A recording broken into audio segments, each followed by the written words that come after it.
कहना चाहेंगे स्पीकर महोदय कि हमारे यशस्वी और ओजस्वी प्रधानमंत्री श्री नरेंद्र मोदी जी के नेतृत्व में भारत लगातार विकास की ओर अग्रसर है। स्कूल और विद्यालय में ही बापू के विचारों को पढ़ती आई हूँ और आज ये कहना चाहूँगी कि बापू के विचारों को अगर सत्य निष्ठा से कोई आगे लेकर के जा रहा है तो वो एनडीए की सरकार है। सर, बापू का विचार था कि गरीबों को मुख्य धारा से जोड़ा जाए और एनडीए की सरकार बखूबी ये कर पा रही है। देश में 4 करोड़ से ज़्यादा पीएम आवास योजना की स्वीकृति, 12 करोड़ परिवारों में 55 करोड़ व्यक्तियों को पीएम आरोग्य योजना के तहत स्वास्थ्य बीमा मिला है। 25 करोड़ लोगों को मल्टी डायमेंशनल पॉवर्टी के बाहर लाया गया है सर, और 80 करोड़ आबादी को पीएम गरीब कल्याण अन्न योजना के तहत लाभ लगातार मिल रहा है। एनडीए की सरकार ने बिना धर्म जात पूछे गरीबों का उत्थान किया है और उत्थान के लिए लगातार काम कर रही है।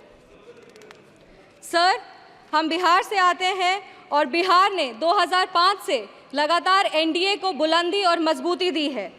बिहार में एक नेता, नियत, नेतृत्व और कड़ी निष्ठा से एनडीए बिहार को उसका गौरव और एक नया कीर्तिमान वहाँ पे विकास का गढ़ रहा है।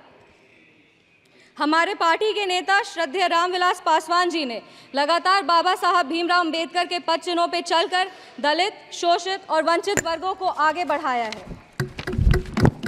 आज हम बाबा साहब भीमराव अंबेडकर की बात कर रहे हैं और उनका एक कोट पढ़ना चाहेंगे।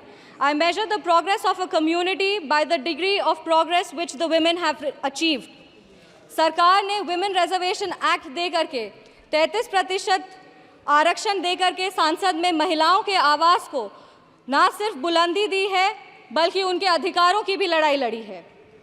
लखपति दीदी की योजना, उज्ज्वला योजना और महिलाओं को मुद्रा लोन दे करके महिलाओं की आर्थिक स्थिति को मजबूत किया गया है।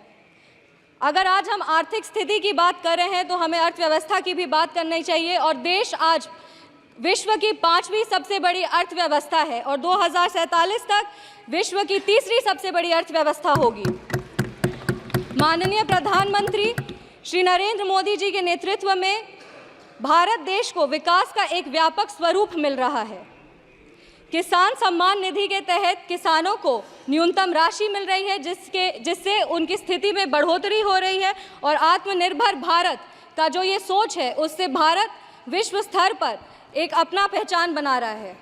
अगर हम विश्व स्तर की बात करें तो G20 के न्यू दिल्ली डिक्लेरेशन में 100% ग्लोबल कंसेंसस के साथ भारत आज एक विश्व मित्र के रूप में स्थापित हो रहा है।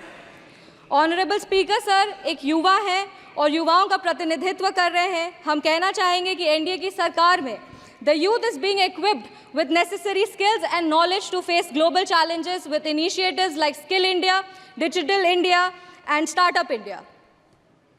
सर, बिहार के युवाओं की लगातार एक मांग रही है कि बिहार को विश्व राज्य का दर्जा मिले। बिहार का प्रतिनिधित्व कर रहे हैं, इसीलिए हम हमारे माननीय प्रधानमंत्री जी से अनुरोध करेंगे कि इसके लिए अगर नीति आयोग में कुछ बदलाव किया जाए तो उस पर उनकी विशेष दृष्टि हो और बिहार को भी आगे बढ़ने का सामान्य अधिकार मिले। Sir, I am firmly convinced that with continuous efforts and visionary policies of the NDA government, Bihar will be an example for the development of the entire nation. I want to reaffirm our commitment and Lok Janshakti Party's commitment to NDA's leadership और हम अपने राष्ट्रीय अध्यक्ष श्री चिराग पासवान जी को भी धन्यवाद देना चाहेंगे कि आज उनके वजह से बिहार के महिलाओं को और युवाओं को भी आवाज़ मिल रहा है। इस सदन की गरिमा और इस सदन के इतिहास को देखते हुए सर 2 पंक्ति पढ़ना चाहेंगे। जो भरा नहीं है भावों से बहती जिसमें रसधार नहीं, जो भरा नहीं है भावों से बहती जिसमें रसधार नहीं, वो हृदय नहीं है पत्थर है जिसमें स्वदेश का प्यार नहीं। धन्यवाद स्पीकर सर।